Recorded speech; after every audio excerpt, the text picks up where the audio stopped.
Olá, doutor Francisco Assunção. Falar com você é sempre uma alegria, ainda à distância, né? Embora tenha algumas pessoas que acham que a gente está no fim, né, da pandemia, mas acho que a gente está no começo da segunda onda, não sei, o que você acha?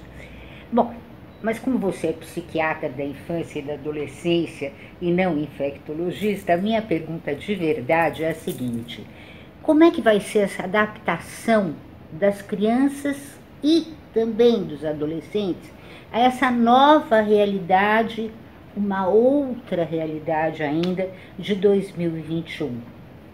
Pergunta 1. As vacinas. Alô, Isabel, tudo bom? Realmente acho que nós vamos ter muitas coisas para falarmos a respeito, né? A primeira pergunta que você me faz é como vai ser voltar à vida com as vacinas, porque esse ano não se viveu, né? Esse ano se sobreviveu.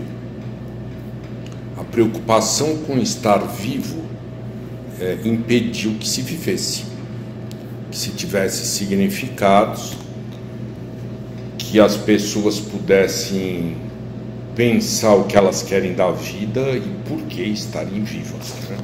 Então eu acho que essa é a primeira questão. A vacina, realmente ela vai ser uma possibilidade, embora, e como você falou, eu não sou infectologista, embora as reinfecções já mostrem que existem mutações do vírus, como de qualquer vírus e como é esperado. Então as vacinas também vão ter um alcance limitado. E talvez, como eu já falei em outros vídeos, a questão maior seja nós nos habituarmos com um limite que nós não gostamos de ver, que é a imprevisibilidade da vida, a falta de controle sobre ela, as nossas limitações e principalmente a nossa finitude. Talvez esse vá ser o exercício para 2021 que permanece em aberto. Nós não sabemos o que vai acontecer. Não acho que volte aos níveis originais e acho que nós vamos ter que nos reorganizar para aprendermos a viver novamente dentro dos riscos que o viver propicia.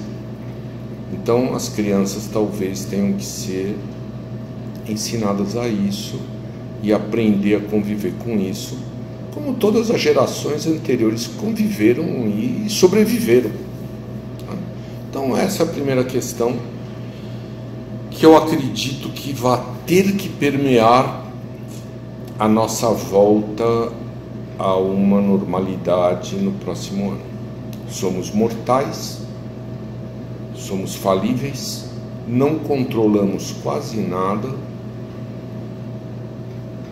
e dependemos da boa vontade dos deuses.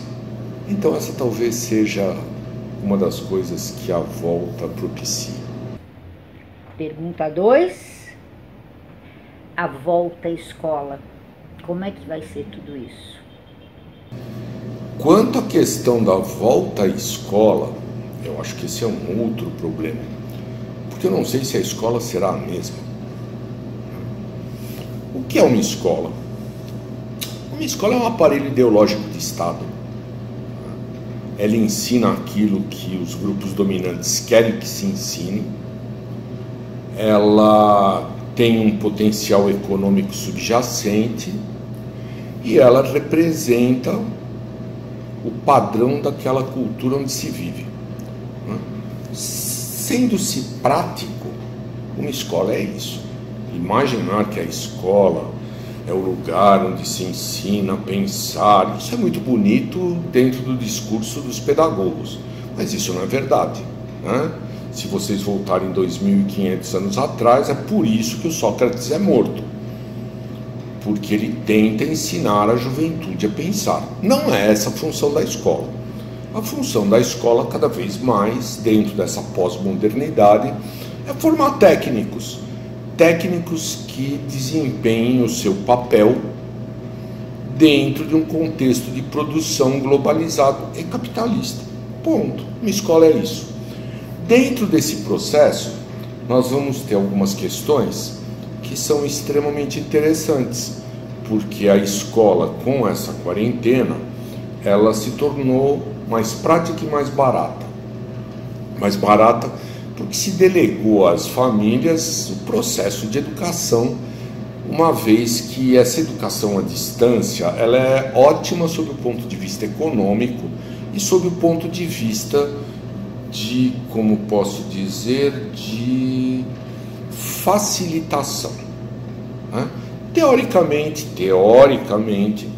é uma forma democrática de se passar informações. Digo teoricamente porque na prática isso não é verdade, né? Na prática é a abolição do exercício de pensar, né? Só que, como economicamente é muito viável e se aprovou rapidamente por conta da quarentena esse ensino à distância, é muito provável que ele continue, pelo menos em uma grande parte. Muitas escolas já falam que o primeiro semestre de 2021 será à distância também. Dentro dessa perspectiva, eu acho que se abole aquela imagem que era a imagem do pedagogo socrático, que é diferente do professor. O professor é aquele indivíduo que passa informação, né? E que simplesmente não ensina mais nada além de transmitir uma informação que já é do conhecimento de vários, que está nos livros e acabou. O pedagogo não. O pedagogo, teoricamente, é aquele que conduz a criança. Essa é a origem grega da palavra. E ele conduz a criança, ou o adolescente, ou o aluno, muito mais a partir do seu exemplo e de quem ele é como pessoa, do que simplesmente porque ele fica vomitando conhecimentos acadêmicos. Ora, esse ensino à distância que nós fizemos esse ano e que muito provavelmente continuará o ano que vem, é exatamente o oposto disso, né? Transformou-se o professor num audiobook.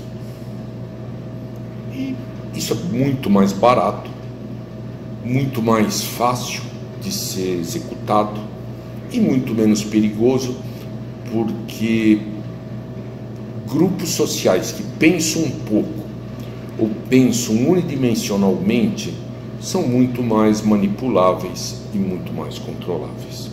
Então, acho que essa é a perspectiva que 2021 traz. Dr. Francisco Assunção, eu agradeço muito a sua presença mais uma vez aqui no portal Saúde Livros e na nossa janela da Paulista.